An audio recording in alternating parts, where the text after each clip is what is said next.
Radiant's pick.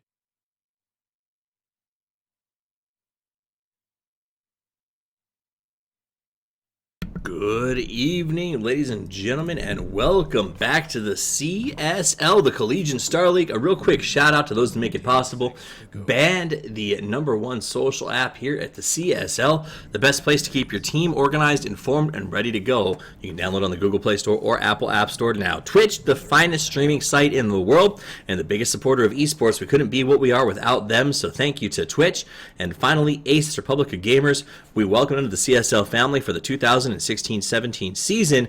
They provide everything esports: monitors, laptops, routers, graphics cards, motherboards, and more, inside or out. Don't do battle unless you're equipped with an Asus.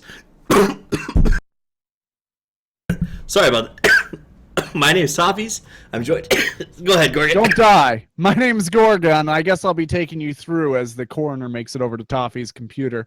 We're going to go ahead and see Game 2 here of UConn versus MSU. MSU do seriously prefer Radiant side according to their own admissions, and this time they're going to go ahead and get the side of their preference. Hopefully that helps suture together some of the more raw aspects of their gameplay and teamwork that we saw last time. Yeah, they're coming out so far. They have a tall order against them, Gorgon. They are with their backs against the wall. This is a best of 3. If they lose this game, they're not only out of the game series, they're out of the tournament in its entirety. We saw I don't want to say a rage quit at the end of the last game, but we definitely saw a frustration departure, if you will, by the guys from the Spartans, because of the situation they found themselves in that match. So they have to sort of come back off a potential tilt.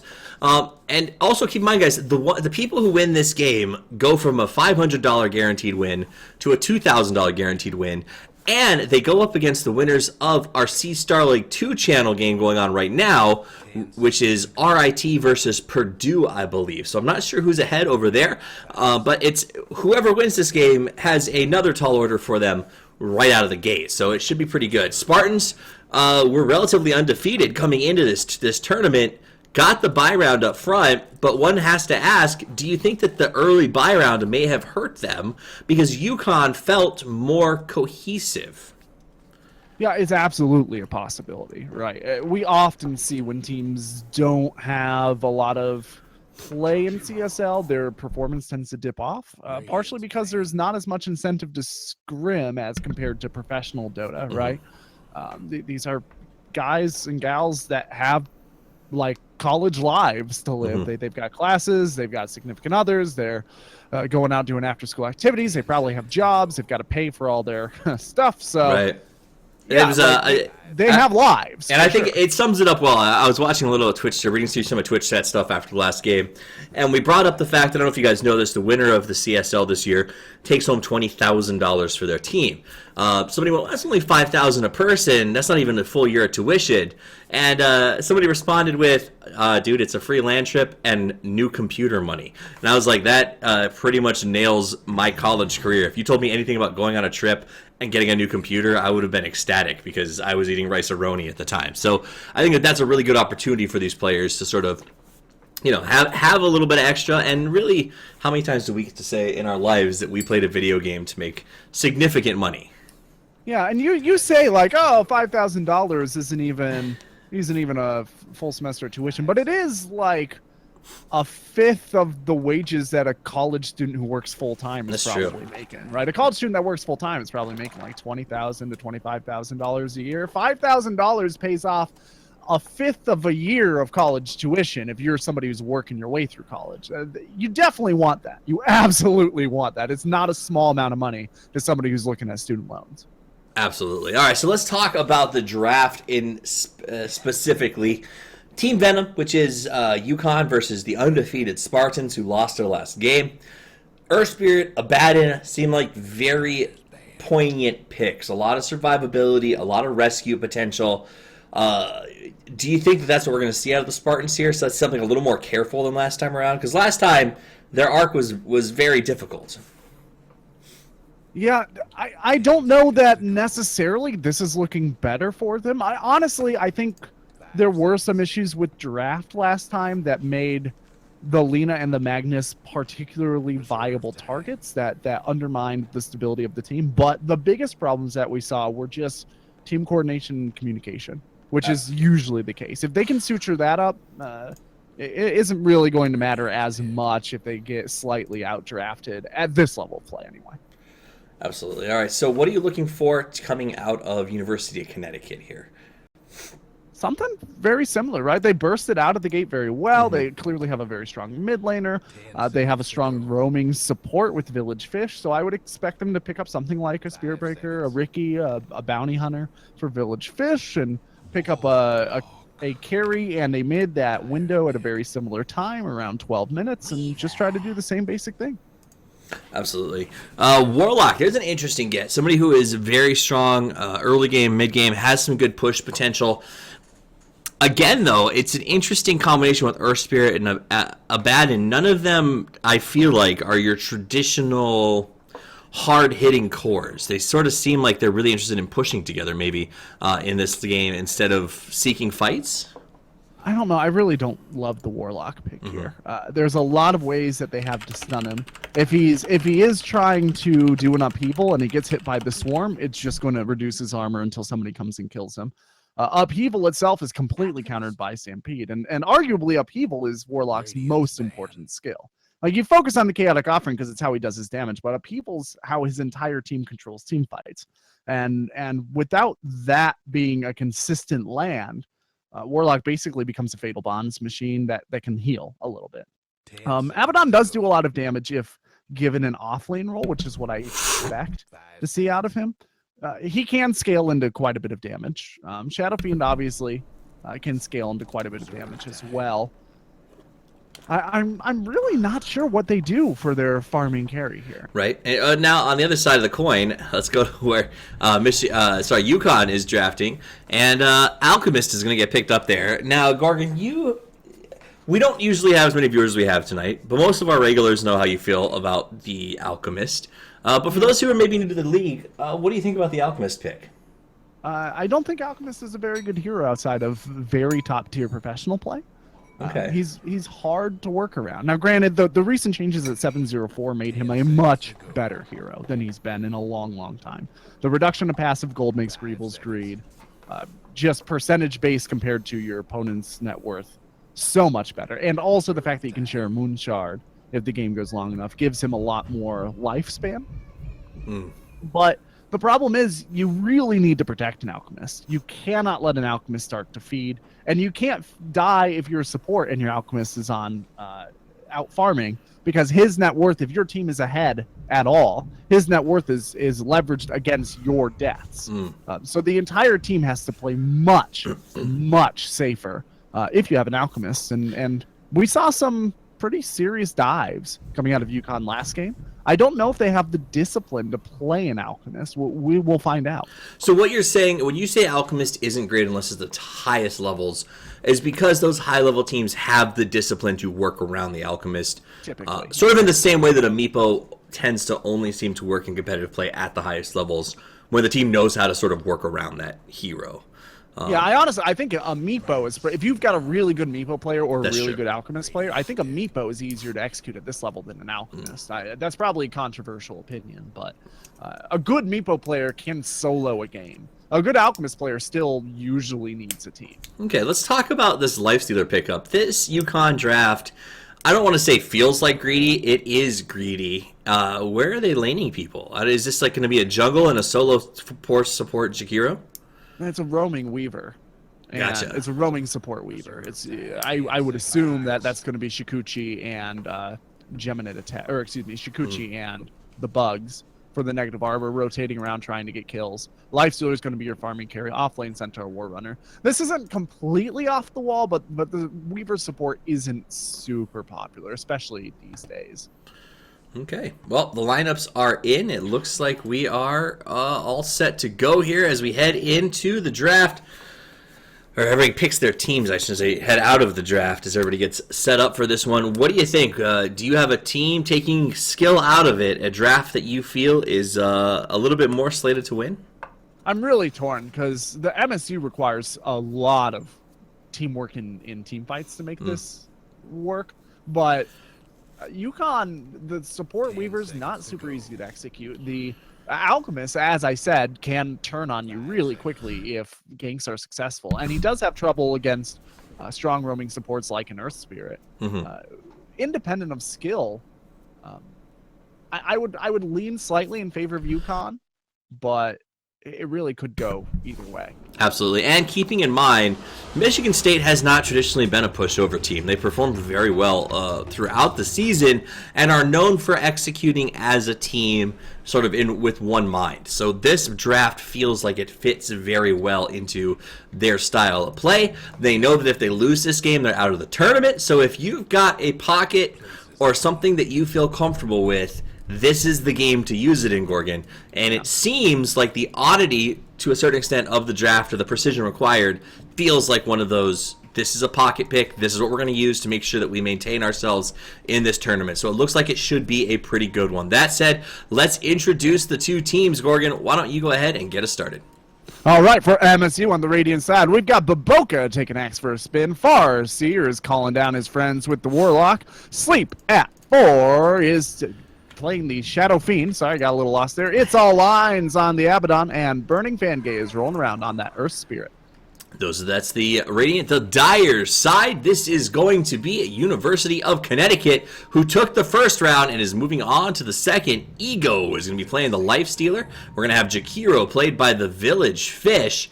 And it's going to be Pink, which is going to be Melody playing the Dancing Alchemist. Perfectly timed, Melody. Thank you for that. Meanwhile, old ZH1 on the Weaver. And last but certainly not least, MMR Assassin, a Centaur War Runner. Now, MMR Assassin played the Slardar, I believe, in the last game. And was very effective with those blink initiations.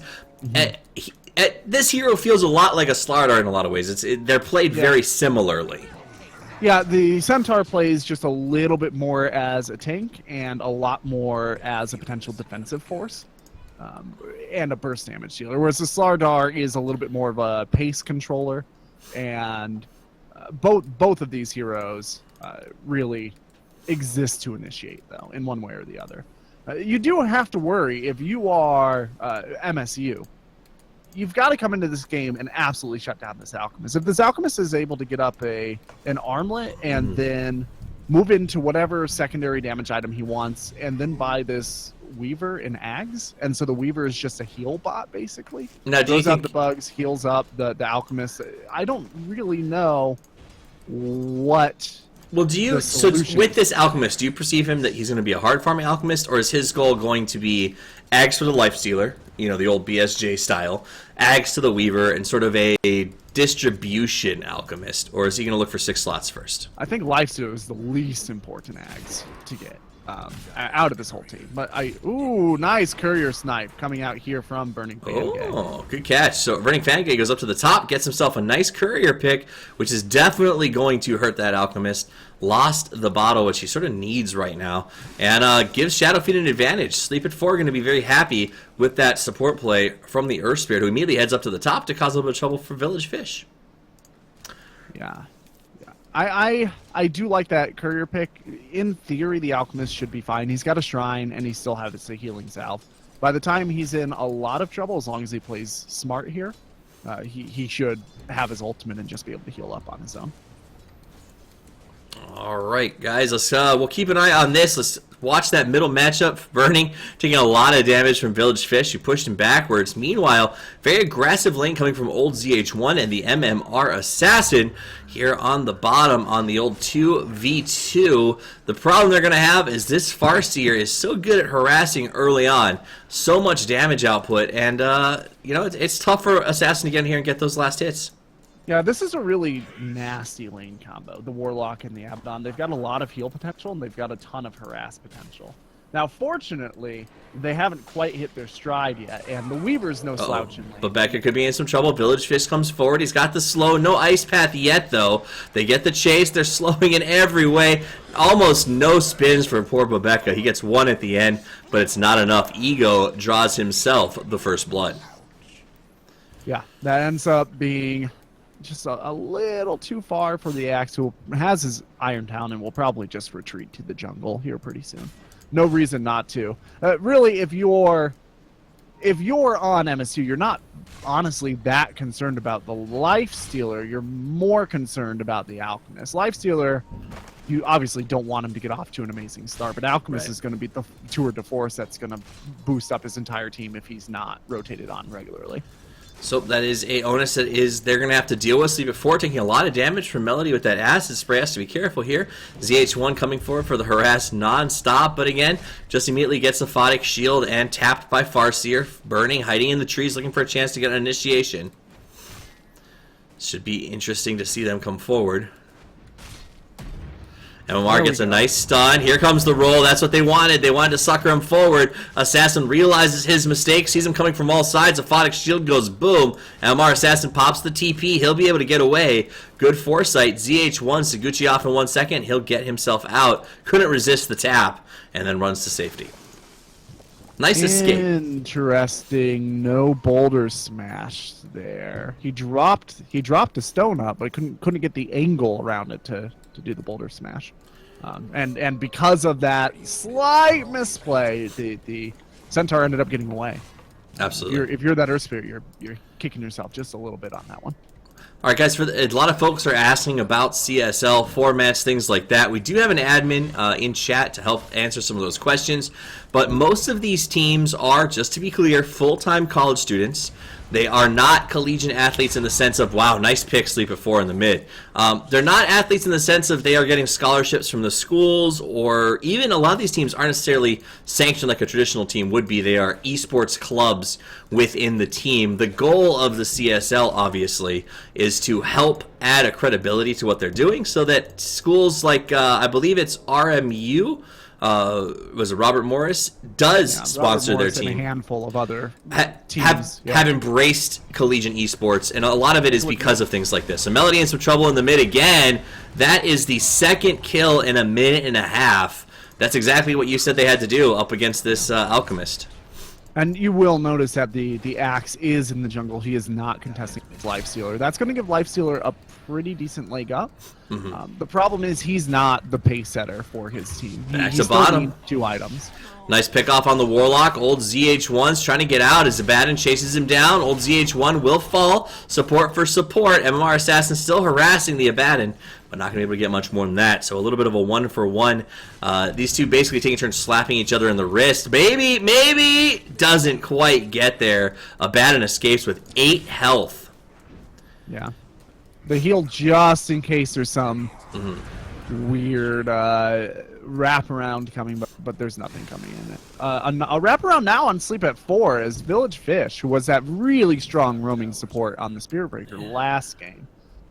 Thinks about rotating in, ends up rotating away. I thought he was trying to sneak a courier pick or something, and it all might have worked out. No, he's going to the top. So Bobeka comes forward. He's running away. He doesn't want to fight an axe one-on-one. Nobody wants he rotated around to drop this ward here, but I also expected him to come out with an ice path. Once the Shadow Fiend got himself out into this acid spray, it seemed like a pretty decent probability kill. Right. Well, they're not taking any risks right now. Sleep at 4 going to keep farming 30 stacks of Necromastery to his name. Village Fish going to enjoy a little bit of experience in lane, while Alchemist goes out to enjoy some stack and farm. But immediately Sleep at 4 and Burning saw the farming Jakiro and said, well, if he's farming here, you got to be farming there. There's the roll, the right clicks, and the kill. No protection. Jakiro didn't even see him rotating. Now, Alchemist, it is something to note, has flash farm potential. He can catch up really quickly, but that's really a very bad position for Yalk to be in. He's a hero that is so pacing dependent. He absolutely needs to get out in front so that he can get his net worth up, because honestly his base hero kit is not that impressive. Right. He gets a lot of what he contributes from things that he can buy. They're going to immediately Ice Path comes out. They want to go for Sleep at 4. Earth Spirit watching from the trees to make sure nothing goes awry. Easy walk away for both sides. Let's take a look at where our farm is right now. Shadow Fiend at 3.9k, definitely dominating the Alchemist, but Alchemist, as you brought up, one of those heroes that if you give him an inch, he walks away with 10 miles.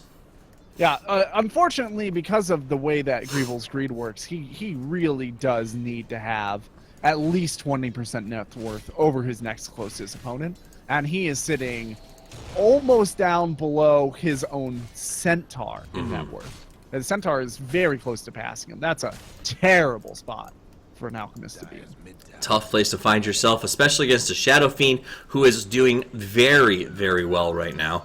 And to the point where nobody can seem to even contest him in this lane at the moment. Yeah, and the other issue with that is, right, this semi-core, semi-support Weaver, presumably the Weaver was picked for the Ag synergy. That's the big contribution that this Weaver is going to be able to make through the mid-game. If the Alchemist is falling really far behind, it makes this Weaver really hard. It makes it really hard for this Weaver to impact the game in any way. Nice pick up on top, and it's not over yet. Burning wants to keep harassing. Lifestealer gets away with the speed boost. Meanwhile, on the bottom, MMR Assassin, ZH1, trying to fight with the Abaddon. He walks out the back door, though, and MMR can't seem to finish the job. So he will be fine as he's getting closer and closer to that level 6. Meanwhile, Sleep at 4 left completely alone to do his thing in that mid lane. Tower should drop here very soon. Alchemist farming as hard as he possibly can, very close to an armlet. Yeah, the armlet is coming out late, but at least it's coming out. He should be able to get it as long as he's not ganked again here in the next, like, 20 seconds. Baboka, Ego, head-to-head. Ego feeling a little more of an advantage here as Baboka has been very unlucky with his spins. I do want to point that out. Your Alpha Lane Axe does depend to a certain extent on that RNG to harass back the other core, and I feel like he hasn't gotten much of anything in this game so far. Yeah, to be fair, that's a 20% chance to spin, but it is on pseudo-random distribution, so you can cheat it a little bit. Meanwhile, speaking of cheating, I think that they may have implanted a GPS device on this poor Alchemist, because every time he tries to move forward, he just gets completely obliterated. And he was literally about 20 gold for finishing the armlet and ended up getting picked off. Yeah, that was about, what, like 22, 23 seconds after I said, if he's not ganked in the next 20 seconds, he's probably fine. Yeah, they are keeping him under their thumbs extremely effectively. We do have a delay on the stream, guys, just to be clear. It's 3 minutes. Is not stream sniping. A very good map awareness. This is sort of what I expected to see out of them in the last game, was this map awareness, very clean, rotating MSU. Yeah, and also MSU is benefiting right now at this stage in the game. They don't really need a lot of coordination, right? They only need 2 heroes to be on the same page at any given time. Right. Village Fish is going to die. Ooh, yeah. Village Fish would have died one way or the other. Burning goes ahead and throws the barrel roll in for good measure, and that makes it 6-3. The gold lead overall is up at 3,000, favoring the Radiant, and the Alchemist, more importantly, is 4th on the farm list and doesn't look to be getting any fatter anytime soon. They kick the boulder. MMR does get the slash. They decides to walk away because the boulder kicked. Old ZH1 comes in to give them a little bit of trouble. But it's tough because the Weaver's not even really transitional at this point. He's not rotating. He's just sort of stuck in lane. You wanted a roaming Weaver, and you can't do it. A big problem with the support semi-core, like scaling Weaver. He doesn't even have time lapse yet. Here comes the ultimate. They're going to make their move, but Warlock coming out with the big stone. Drops on top of the assassin. He's got to run away. Baboka in here to fight. Things are going very badly. The ultimate was used to initiate, but no initiation came. The double kill, and now Village Fish on the run. The chase is everywhere. Luckily for him, there's no blink daggers on the axe that he can use because of the bugs. Village Fish dodges the rock, hoping to get to safety, but there is no tower to save him. Goes for the TP. Can Burning slow him down? And nope, they missed the call by a mere 2 units of time, and they will not get him. That said, though, they picked off both the Centaur and the Lifestealer and used the Centaur Warrunner ultimate to get picked off, basically. Yeah. I guess the only positive... Go ahead. They're part of the issue. Remember I was saying they don't really care too much if the Lifestealer gets out ahead while the Axe is jungling. A big part of that issue is the Lifestealer is not in a position to fight with the Golem from the Warlock yet. Right. He's just not that big, and he won't be that big for a little while. So without a decently farmed Alchemist, they're just not in a position to be able to take fights as long as that Warlock has an ultimate up. Baboka missed the call. Assassin comes in with the stun. Out comes the Infest bomb. Ego on the chase. Wants Sleep at 4. Beautiful ice path, but it's not going to be long enough. Old ZH1 first to go down. No, he jumps backwards and survives by the skin of his teeth. That said, the Centaur will drop. Ego will too. And now they run away. ZH1 comes in to help. He falls down. So does Jakiro. This is borderline GG go next, it feels like. Yeah, Alchemist at least are in that fight managed to get himself up to the second in net worth, but he's going to die here as well. Looks like he's going to be forced to pop. Melody missed the rocks, pops his ultimate. He's going to chase Burning backwards. Toggles and doesn't leave. He wants to stick around right now. Goes back to tower, but they lose the tier 2. And like you said, yeah, he got himself to third, but it's a long way to go before that Radiance is online. Yeah, yeah, he is actually going into a Radiance after which is pretty common. In this game, you might honestly consider going into some combat item instead because you're not going to have any map control by the time you get that Radiance up unless you can turn and fight at some point here. The Lifestealer is really far away from a Desolator as well, which would help him knock down this Golem pretty effectively, would give him a lot more damage control in these fights because they don't really have, other than the Weaver bugs, they've got no significant negative armor, which is part of the issue. I mean, yeah, but the problem is now you got Ego and Melody farming the same jungle on the 2-minute cooldown, and it's just they're basically stealing from Peter to pay Paul. It's not going to work. It's just, what do they do?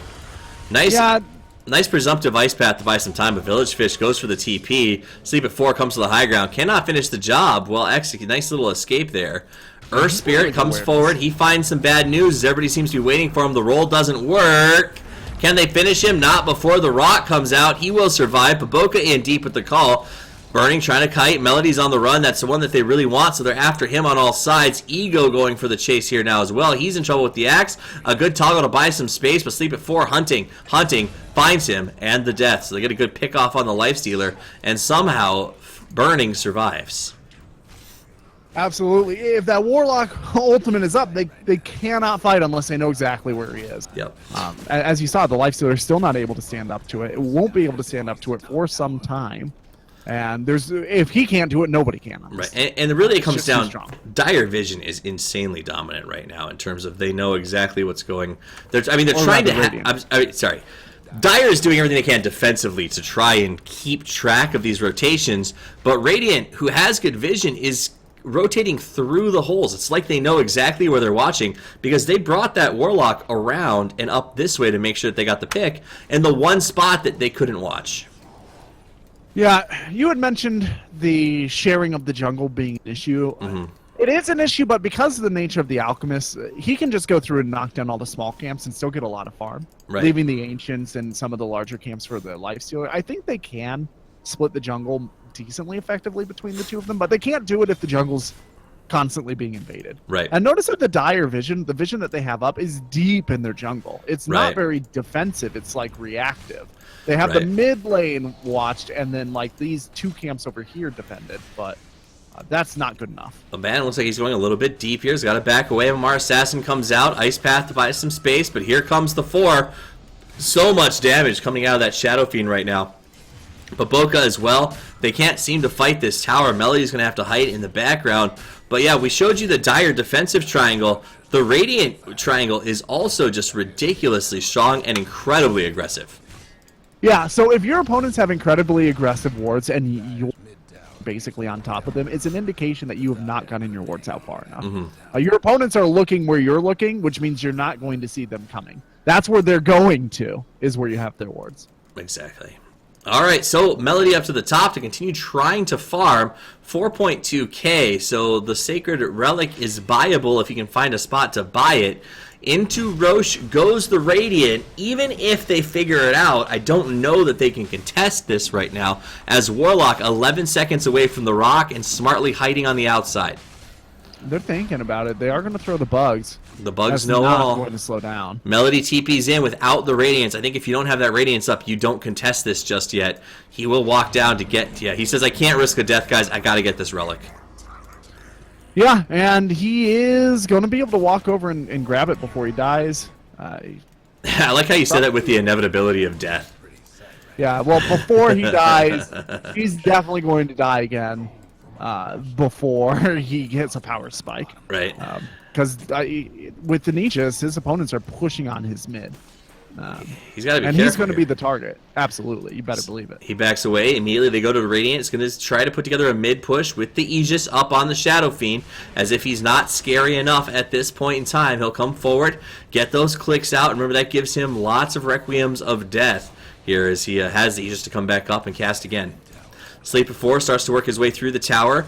The rotations have to come the long way. Ego is going to walk in from behind to possibly take this engagement.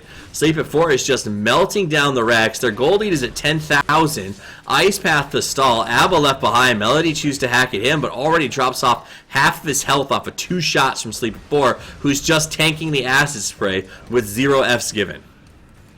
Yeah, we haven't mentioned this, but there are 3 Midases as well on the Radiant side. There's the fact that they're taking this game so dominantly with 3 items that provide very minimal effects. At 20 minutes, right. In fights at 20 minutes, right. And those Midases are going to basically allow them to keep up with the Alchemist and farm, even if this game does get stretched out. I normally hate multiple Midases on the team. I think it's very greedy and unnecessary. In this case, they're able to take all of these fights and take a tier 3 tower with no problems, even with the Midases taking up some of their farm. So MSU playing like a completely different team that they were in the first match, up by 11,000 gold right now, XP over 6,000, and it looks to me at a 13-3 score that they are going to do everything in their power, and probably successfully so, to push this to a game 3. The Radiance is done on the Alchemist, but he's only got 700 gold in his pocket, so there's no buyback available should they find themselves in dire straits. Centaur Warrunner has managed to get up himself a Hood of Defiance to go along with the Blink Dagger, but it seems like too little too late when you've got this coming down the mid lane looking for you. An Earth Spirit hidden in the trees, a Farseer who, what's he got? He's got a Midas in his stash. Or what's he carrying on him right now? Not a lot. Surprise. Where'd his money go? Oh, is it an Ags on the Courier? Warlock? Yeah. No, he bought a Midas. He's a support, dude. We're 19 minutes into this game. Jesus. A Midas It feels like we're 30, 45 minutes into this. Yeah, because they're just rolling through high ground. You know what I mean? Yeah, no, I mean, I think that seeing this much tower damage output at 20 minutes is just shocking. Look at him, butter. It's melting like butter. He completely obliterates the Jakiro, turns around, goes on the stun, out comes the rock. Melody's got to run. Echo, he's got everything on him. He can't do anything to stop it. They burn down the tower. Now they move on Ego. Ego getting melted from the high ground. Sleep at 4 putting in some serious work, ignoring the Alchemist completely to try and finish off Ego. Ego making a run, but Abaddon on the chase along with the Demon. Ego turns back on Abaddon. Might be able to get the kill. Nope, Demon helps him out. Down he goes. Boko on the jump. Sleep at 4 comes back up from the Aegis, and we'll continue the push. Lifestealer had every opportunity to toggle his armlet before turning back. And just chose not to, and I'm wholly confused why. Either way, that's a pretty good fight for them. Would have been much better if that armlet toggle had come out and the Lifestealer had gotten away or gotten a kill. But yeah, you take what you can get. Wow, so they do get the tower, they move to the high ground. They did that because the Aegis was about to run out, so they were able to use it in a combat sense, and Lifestealer goes down. Gold lead will continue to sit at 13,000 XP at 4, and these guys will still continue to get bigger and bigger as Sleep at 4 just clears out the Ancients like they don't even matter. 1 lane of Megas against an Alchemist is not a very big deal. Honestly, it hurts his team, but in some ways it helps him because the creeps are going to come to his base more often and in greater numbers. And since he gets a decent amount of farm from Greeble's Greed, even though the creeps are worth less, he can farm a little bit safer into 1 lane. Because, trying to find silver linings. Right, silver linings for sure. And Melody's making the most of it. He's definitely finding his farm now. Has the Boots of Travel is second in net worth. The problem is that the Shadow Fiend is still up there on top in the Abaddon. The carry Abba is farming 3rd on the list right now. Yeah. Sanj Yasha, I mean, it's just... A smoke attempt here is actually... I don't hate this. It's probably doomed to fail. Desperate times call for desperate measures. They pop the ultimate, make the blink, get a big fast melt on the Earth Spirit. They're going to catch the Warlock out of position as well. He dies. Definitely not doomed to fail as they pick off 3, and Gorgon eats his shorts. They could not have been luckier with the positioning of Yeah. that. Like, they didn't have any vision of those guys walking up that way. They just happened to stumble across them as they walked into that wall. All spread out, too, which was absolutely perfect. All spread out, supports in the lead, and feeling like moving toward their opponents in order to get a ward up. Right. That was just really bad positioning from MSU, and and really good capitalization from UConn. All right, just waiting on sort of the net worth has been pulling down because of the Alchemist starting to really get himself back online. Let's talk about this though. I mean, they're down Omegas. They still don't have a tier 1 mid. What is the comeback potential from this Alchemist team from University of Connecticut?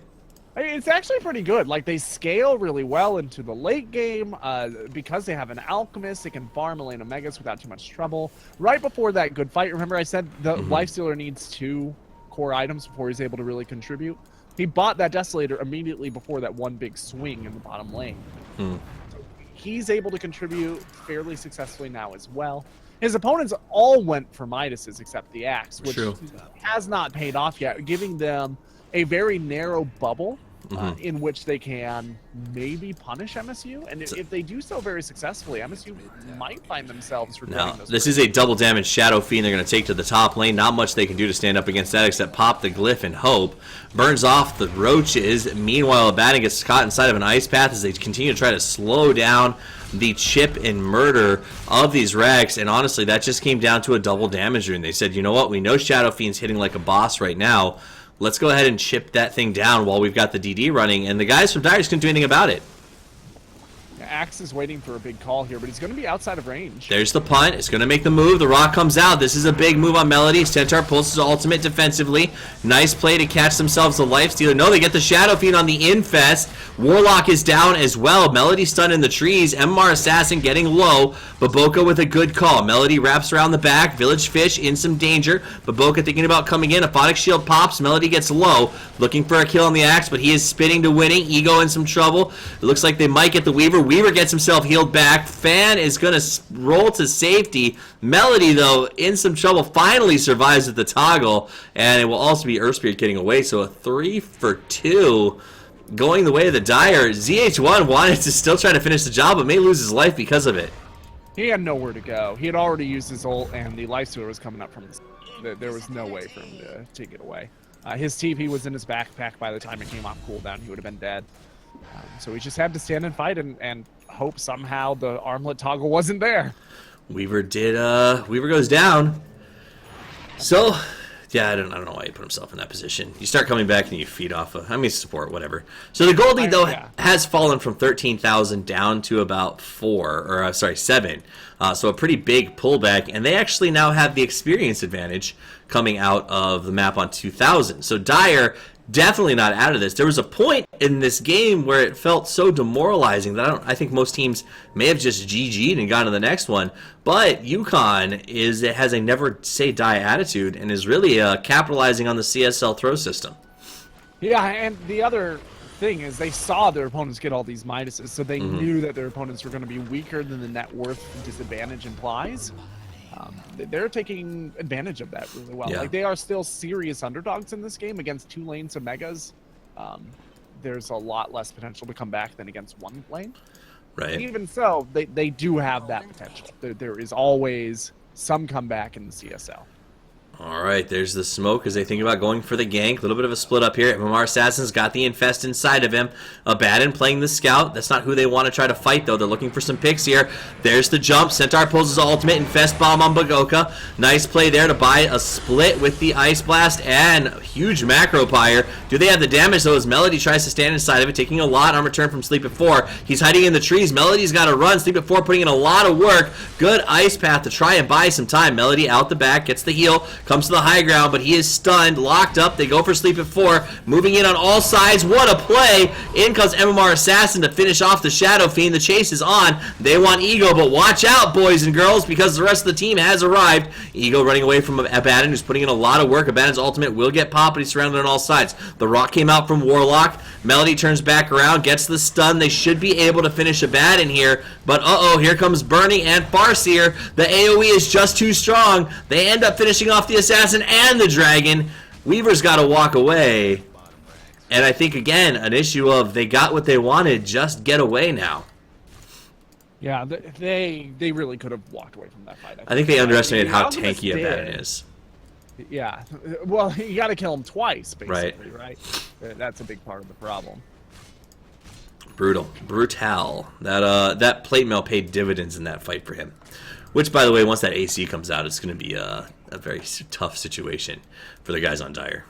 It's unless Dyers start taking these swings without getting overly aggressive, unless they start taking 3 heroes and backing off happily, there's not going to be enough time for this AC to come out. Oh, never mind. I lied. He's 200 away from it, apparently. So he had something on the courier that I didn't see. Gotcha.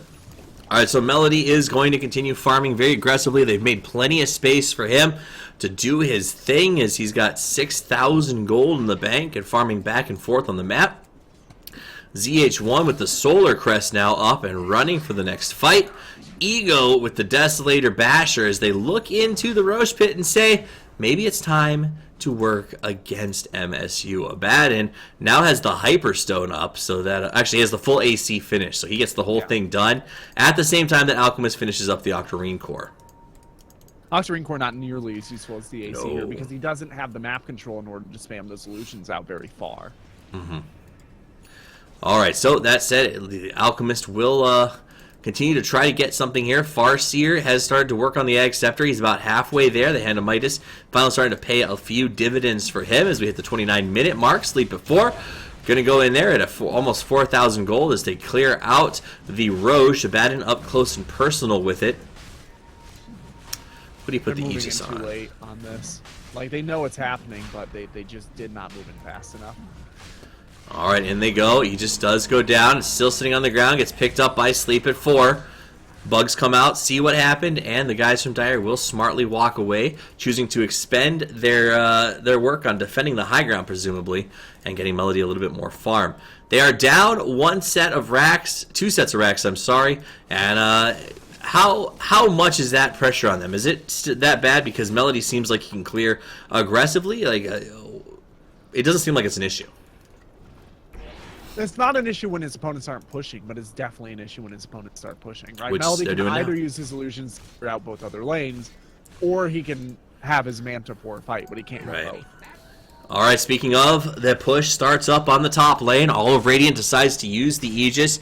It feels like maybe they're starting to see the writing on the wall, the need to start wrapping things up here and put the nail in the coffin of UConn. UConn brings everyone back and says, if you want to put that nail in, you're going to have to pay dearly for the materials. Melody comes forward, pops the ultimate. They go on Abaddon first. Abaddon walks away. They're trying to get his ultimate off, but the stun locks are there. Melody in some trouble. Mantas to get to safety. Village Fish comes in now as well. Heal Bomb in the back coming out from MMR Assassin and the team. They do manage to get one, but Assassin is going to drop down. Burning very low, but surviving. Oh my gosh, that ultimate from the Earthshaker, Earth Spirit, was just massive. And they do manage to go 1-2. The problem is Shadow Fiend's got that Aegis, so he comes right back into this, and they're already down the Infest Bomb. Yeah, they went in really deep, which is a play with high risk, high reward, right? If you just catch your opponents off guard and really take a fight off the high ground, you defend a lot of your tower's health, which much lower base objective risk, but you put yourself in a much less defensible situation there. Melody and the team try to take out the demon. Melody turns back around, wants Abba, decides Sleep at 4 is the man to go for. He's got to run for the hills, turns back. Abaddon's got his ultimate pop. Meanwhile, they take out the Jakiro. Jakiro's not coming back for about 50 seconds. It's on Melody and ZH1 to hold the line, and so far hold the line they do. Will they now? Melody caught with the stun. In comes the blink. This could be the death of him. He has a buyback, has to burn it immediately. Will probably TP right back into the fight as they try to finish off the tower. Melody here to place it before, has a BKB running. Acid Spray comes out to buy a little bit of damage. Melody, ZH1 trying to put in what they can. Here comes the ultimate. Nice play by MMR Assassin. Can they finish the job? Melody dropping low. The toggle is win, and he manages to survive. Sleep at 4 though, and the rest of the team get away. Very low, all the way back to half health now. Melody comes in, does manage. No! A beautiful dodge by Sleep at 4 with the Manta. Melody can't close the deal. Ego wants to go after Abaddon. Abaddon heals himself back up to full on the damage from Melody. Ego pings him and says, what the hell, man? You just got him back to full life.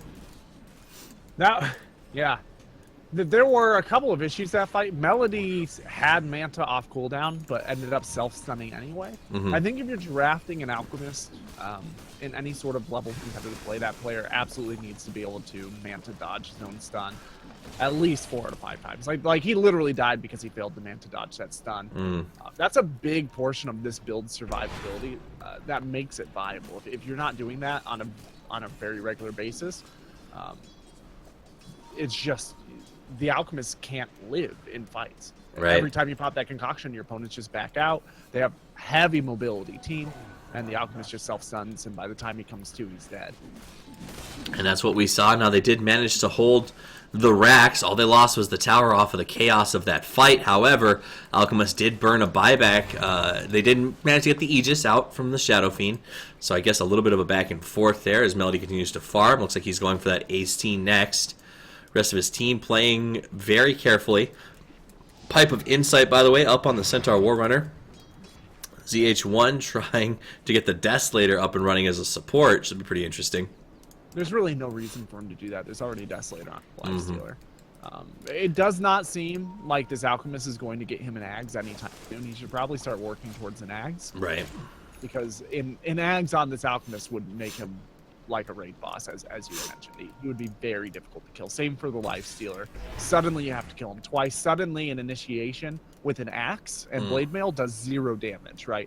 Axe jumps in, Blade Mail's up against the Alchemist. Right before the Alchemist dies, Weaver time lapses him. He's back up at full health, and now Axe has neither Call nor Blade Mail nor the bonus armor that comes with those things. He just dies.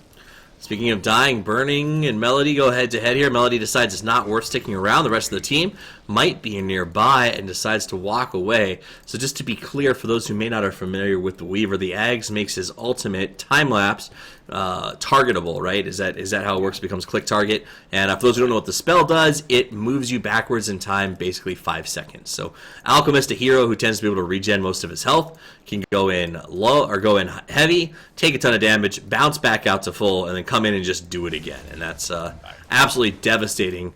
The key to the Alchemist is just to survive his ultimate and live through the onslaught. I mean, pretty much the entire draft that they have here rotates around that Weaver getting an Axe. Right. It's the majority of the reason they got that Weaver is for reaching around this stage in the game. He would have an Axe, and then you just can't kill our Alchemist. It does look like Alchemist is actually going to pick him up an Axe before It looks like he gets converted the off of the AC.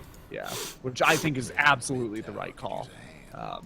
I still don't think that the Weaver needs to go for a Desolator at this juncture. Maybe getting something like a Lincoln's would be better. That or even like a Lotus Orb. Ego. Oh, Courier. That would at least allow him to lift off Earth Spirit's ultimate from the Alchemist or the Lifestealer as well. Right, especially the Alchemist. If he already used his Manta, he's got no real good way of getting out of that. Right. All right, so Ego looks like he is going to a bit of a dangerous walk around here. He pops that Shadow Blade, wants to try to come in from behind with the non-blink bomb if he can get it. Thinks he's going to try to invest a creep and then come in to the high ground. He's going to ride the wave back to safety. Yeah, all the way back. All right, Melody comes forward, and they go to the high ground. BKB is popped. Melody's got to put up the Manta, walks away. In comes MR Assassin, goes for the blink on the back. Meanwhile, here comes... Oh, no, Lifesteal has to turn away. The damage is real. MR Assassin perhaps a little too deep. Melody's got to walk out. Turns back around. Abaddon is fine. He still has his ultimate. It is going to get popped. Meanwhile, on the back, Eagle wants to try to fight this out. Going again for Burning, but can't do it. Burning's just too survivable. Eagle will go down. No buyback. They lost 3. Weaver has a buyback, but really, what's that matter? Melody on the high, tries to defend. Village Fish throws down the Macropyre and the stun. Melody dies. No buyback there. The GG comes out. Yeah. They just got off to too rough of a start. Yep. This was a draft that was completely, dependent on him going 0 to 60 very fast. Alchemist is a really hard hero to play around in a competitive level where there is coordination from your team. It's not the same as playing an Alchem pub, which is already pretty hard. Absolutely. All right, guys, that is the end of Game 2. We're going to Game 3 in this matchup between University of Connecticut versus Michigan State University. Do you have a banned player of the game for that match? I think Farseer, basically, his ultimates through the early game made it possible, or really made it impossible for UConn to win matches. Absolutely. Win fights. And once they took control, they just kept running with it. So we're going to Game 3, single elimination, basically. The winner of this next game goes to the Elite 8, puts $2,000 in their pocket, and is 1 game away from a trip to Toronto and winning their share of the $50,000 prize pool. Don't go anywhere. My name's Toffees. You can find me at Toffees TV. This is Gorgon the Wonder Cow. You can find him at the Wonder Cow. You can find all of us at the C Star League. We'll be back with Game 3 in just a second.